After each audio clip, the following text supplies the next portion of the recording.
Hi guys, Bigg Boss episode అయితే ఇప్పుడే చూసిన. శేఖర్ భాష గారు అయితే నాగమణికంఠని బక్కబాబు అని సంబోధించారు. అండ్ సోనియా అయితే ఫస్ట్ నుంచే కంటెంట్ తీయడం స్టార్ట్ చేసేసింది. అమ్మ ఎందులో అయినా దూరిందంటే అక్కడ ఏదో గొడవ అయిందంటే అది కొంచెం వైరల్ అవుతుంది, అంటే మనకు కూడా కొన్ని ఓట్స్ పడతాయి అని చెప్పేసి అయితే ఫస్ట్ నుంచి అయితే ట్రై చేస్తుంది. సో అంటే అంత ఫ్యాన్ బేస్ లేదు కాబట్టి ఫస్ట్ నుంచి కొంచెం ఫ్యాన్ బేస్ చేసుకోవాలని చెప్పి కొంచెం గొడవలలో అయితే ఇంటర్ఫియర్ అవుతుంది. ఫస్ట్ ఎపిసోడ్ స్టార్టింగే మంచి గరంతో స్టార్ట్ అయింది.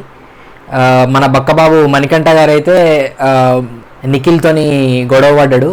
నిఖిల్ అండ్ నిఖిల్తోని ఇంకా ఆదిత్య ఓంతోని గొడవ పడ్డాడు. ఆదిత్య ఓం ఏదో అంటే బక్కబాబు మణికంఠ 6 months ఆఫ్ నేను బాగా డిప్రెషన్లో ఉన్నా, బయటికి కూడా రాలేదు అని చెప్పినందుకు మన బక్కబాబు అలా చెప్పినందుకు ఆదిత్య ఓం అయితే నేను 3 years నుంచి డిప్రెషన్లో ఉన్నా, నేను ఒక్క పైసా కూడా సంపాదించలేదు 3 years అని చెప్తే అయితే నిఖిల్ కూడా సేమ్ అదే సెంటెన్స్ రిపీట్ చేసినందుకు నాగమణికంఠ అయితే కొంచెం హర్ట్ అయ్యి నిఖిల్తోని కొంచెం రివర్స్గా అయితే మాట్లాడి. అసలు మెయిన్ మ్యాటర్ వాళ్ళ ముగ్గురు మధ్యలో గొడవ వచ్చిందంటే స్టార్టింగ్ ఎపిసోడ్ రోజు, అదే నిన్న దాని బిఫోర్ డే రోజు అనిల్ రావిపూడి గారు వచ్చి ఒకరిని నామినేట్ చేయండి బయటికి తీసుకెళ్ళడానికి అన్నప్పుడు మ్యాక్సిమం పీపుల్ బక్కబాబు మణికంఠకైతే ఓట్ చేసారు. సో ఆయన వెళ్ళిపోవాలి అన్నప్పుడు కొన్ని స్టేట్మెంట్స్ అయితే పాస్ చేసిండు. అంటే నేను పాస్ట్లో ఏం అనుభవించానో తెలియదు అని కొంచెం ఎక్స్పీరియన్స్డ్గా అయితే మాట్లాడిండు. చాలా షార్ప్గా, చాలా క్లియర్గా ఉన్నాయి ఆయన సెంటెన్సెస్.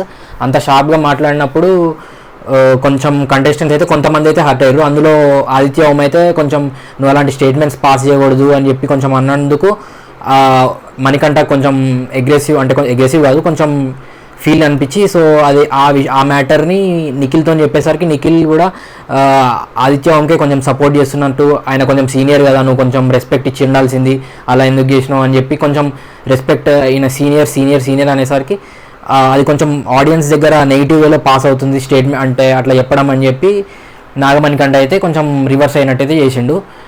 సో ఫైనల్లీ ఇందులో ఎవరు కరెక్ట్ అంటే నాగమణికంఠ అదే కరెక్ట్. ఎందుకంటే ఆయన ఇండివిజువల్ ఒపీనియన్, అది ఆయన ఏమన్నా చెప్పుకోవచ్చు. సో ఆయన చెప్పిన దానికి వీళ్ళు కొంచెం కంటెంట్ క్రియేట్ చేద్దాం అన్నట్టు వీళ్ళు కొంచెం మీరు అలా చేయకూడదు కదా, మేము 3 years నుంచి డిప్రెషన్ ఉన్నామని ఏదో కొంచెం కాన్ఫిడెన్స్ లాగా కొంచెం కంటెంట్ కోసం అని చెప్పి, అంటే కొంచెం విజువల్ స్క్రీన్ టైం పెంచుకోవడానికి అని చెప్పి వాళ్ళు ఏదో ట్రై చేస్తున్నారు. అండ్ బ్యాక్ సైడ్ టాక్స్ అయితే చాలా నడుస్తున్నాయి ఈ సీజన్లో.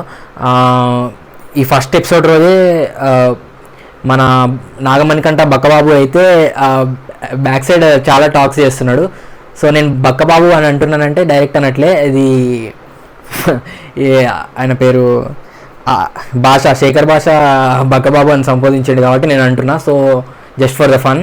నిజానికి చెప్పాలంటే నాగమణికంఠ మాట్లాడే వర్డ్స్ ఏవైతే ఉన్నాయో ఆయన చాలా కాన్ఫిడెంట్గా ఉన్నాడు, చాలా కాన్ఫిడెంట్గా అయితే మాట్లాడుతుండు. ఆయన స్క్రీన్ ప్రెజెన్స్ అట్లా లేదు, బట్ కాన్ఫిడెంట్గా అయితే మాట్లాడుతుండే, చాలా కాన్ఫిడెంట్గా మాట్లాడుతుండే. ఆయన చూడడానికి స్క్రీన్ ప్రెజెన్స్ అలా లేకపోవడం వల్ల మనకు అలా కొంచెం నెగిటివ్ అయితే కనిపిస్తుంది. బట్ కొంచెం ఇలాంటి వాళ్ళు కొంచెం ఒక 2-3 weeks మూవ్ అయిందంటే చాలా కాన్ఫిడెంట్ అవుతారు, చాలా ఫార్వర్డ్ వెళ్తారు. నాకు తెలిసి టాప్ 5లో కూడా ఉండే అవకాశం ఉంది. ఎందుకంటే అంత కాన్ఫిడెంట్గా ఉన్నారు. ఆయన లైఫ్లో ఏదో కోల్పోయినా, మొత్తానికి ఏదో కోల్పోయినా, చాలా డిప్రెషన్లో ఉన్న అంత ఫీల్లో ఉన్నారు కాబట్టి మోస్ట్లీ ఉండొచ్చు, ఆయన కూడా బాగా ఆడొచ్చు.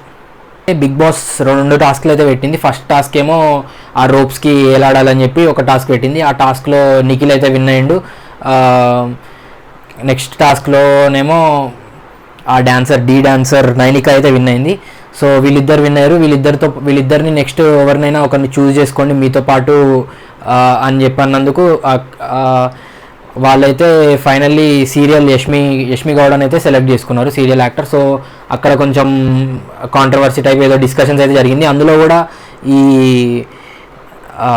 సోనియా అయితే ఎక్కడ పాయింట్ దొరికితే అక్కడ మనం దూరిపోదాం, కొంచెం గొడవ చేద్దాం, అంటే దానివల్ల మనకు స్క్రీన్ ప్రెజెన్స్ పెరుగుతుంది, కొంచెం ఫేమ్ వస్తుంది అని చెప్పేసి అయితే ఆమె అయితే ట్రై చేసింది. సో చిన్న వాటిని కూడా పట్టుకుంది. బేబక్కతో ఒకసారి లొల్లి, ఈ ఒక్క ఫస్ట్ డేలోనే సోనియా అయితే ఒక 3-4 times అయితే లొల్లి పెట్టుకుంది. సో ఈమెను మోస్ట్ వీక్స్ అయితే సర్వైవ్ చేయరు Bigg Boss and Bigg Boss audience కూడా. సో నాకు తెలిసి తొందరలో వెళ్ళిపోతుంది. బట్ ఎందుకంటే అంత హైపర్ యాక్టివ్గా అంత లొల్లి పెట్టుకుంటుంది. సో ఆమె ఎక్కువ రోజులు ఉండే అవకాశాలు అయితే లేవు. బట్ ఆడియన్స్ అయితే స్టార్టింగ్లో ఎంకరేజ్ చేస్తారు, ఎందుకంటే కొంచెం లొల్లిలు పెడుతుంది, కొంచెం హైలీ లొల్లిలు అయితే పెడుతుందని చెప్పి ఆడియన్స్ అయితే స్టార్టింగ్లో ఎంకరేజ్ చేస్తారు. కానీ తర్వాత అలాంటివి అయితే ఎంకరేజ్ చేయరు, డోర్ తెలిసి బయటికి నెట్టేస్తారు.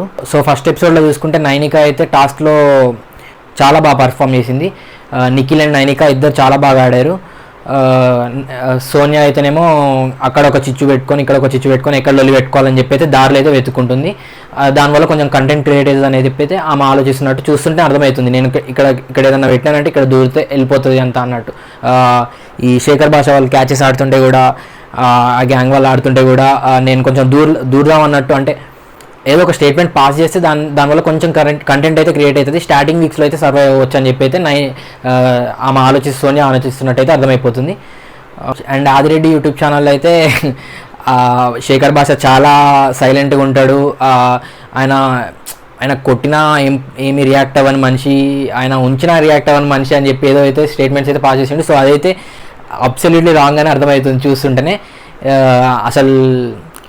అసలు శేఖర్ భాష ఎట్లున్నాడంటే కోతి కన్నా ఎక్కువ అల్లరి చేస్తున్నాడు. సో అంత హైపర్ యాక్టివ్గా ఉన్నాడు శేఖర్ భాష అయితే. ఆ రోప్స్లో ఎగురుతూ అంతే వేరే వాళ్ళని కింద పడేయడానికి, బట్ ఎగురుతూ చాలా హైపర్ యాక్టివ్గా అయితే ఉన్నాడు ఆయన. అసలు ఆయన ఏజ్ అంత అన్నట్టు అయితే ప్రవర్తించట్లేదు ఆయన still 5th class 6th class children behaviour ఎట్లుంటుందో అట్లుంది ఈయన బిహేవియర్ అయితే. సో శేఖర్ భాష కూడా ఎక్కువ వారాలు ఉండే అవకాశాలు అయితే లేవు. ఇప్పటి వరకు స్టెబుల్గా అయితే నిఖిల్ అండ్ ఈ ఫస్ట్ ఎపిసోడ్లో అయితే స్టెబుల్గా మనకు తెలిసి నిఖిల్ అండ్ నాగమణికంట కూడా స్టెబుల్గానే ఉన్నాడు. ఆ బక్కబాబు అని సంబోధించి అలా ఆ డిఫరెంట్ వేలో వెళ్ళిపోయింది, కానీ కొంచెం అయితే ఆయన కూడా స్టేట్మెంట్స్ బాగా అంటే కరెక్ట్ అబ్సల్యూట్లీ మాట్లాడుతుండు. కరెక్ట్ స్టేట్మెంట్స్ అయితే పాస్ చేస్తుండే. నెక్స్ట్ ఈయన ఆదిత్య ఓం కూడా కొంచెం టంగ్ కంట్రోల్గా ఉంచుకుంటుండు. పృథ్వీరాజు కూడా ఎక్కడ మాట్లాడాలంటే కొంచెం కంట్రోల్లో అయితే ఉంటుండు, అంటే దీని కంటెంట్ కోసం ఇది చేద్దాము అన్నట్టయితే ఉండట్లేదు, సైలెంట్గానే ఉంటుండు. సో వాళ్ళ లిమిట్స్లో వాళ్ళు ఉంటే మంచిది. సో అట్లుంటే కంటిన్యూ అవ్వచ్చు బిగ్ బాస్లో హౌస్లో. సో మణికంఠకైతే ట్రోల్స్ కూడా గట్టిగా పడుతున్నాయి. ఆయన కంబ్యాక్ అంటే ఆయన దాని నుంచి కోలుకుంటాడేమో అని అనుకుంటున్నాను, ఎందుకంటే ఆయన పాస్ చేసే స్టేట్మెంట్స్ అయితే చాలా షార్ప్ ఉన్నాయి, బట్ ట్రోల్స్ అయితే గట్టిగా పడుతున్నాయి ఆయన బిహేవియర్ వల్ల. అదంతా అంటే ఆయన ఏదో కోల్పోయిన అనే స్టేట్ ఆఫ్ మైండ్లో ఉన్నాడు, అంటే స్ట్రిక్ట్గా ఉన్నట్టు ఉంటుండు. సో ఆయనైతే కొంచెం ఆ యాటిట్యూడ్ లాంటిది అది కొంచెం చేంజ్ చేసుకుంటే మాత్రం నెక్స్ట్ ప్రొలాంగ్ అయ్యే ఆపర్చునిటీస్ అయితే చాలా ఉన్నాయి బిగ్ బాస్ హౌస్లో. సో చూద్దాం నెక్స్ట్ టైం జరుగుతుంది అనేది. సో ఈ వీడియో మీకు నచ్చినట్టయితే లైక్ చేయండి. ఫర్దర్ బిగ్ బాస్ అప్డేట్ కోసం ఏమన్నా టాకింగ్స్ కోసం సబ్స్క్రైబ్ అయితే చేసుకోండి. Thank you.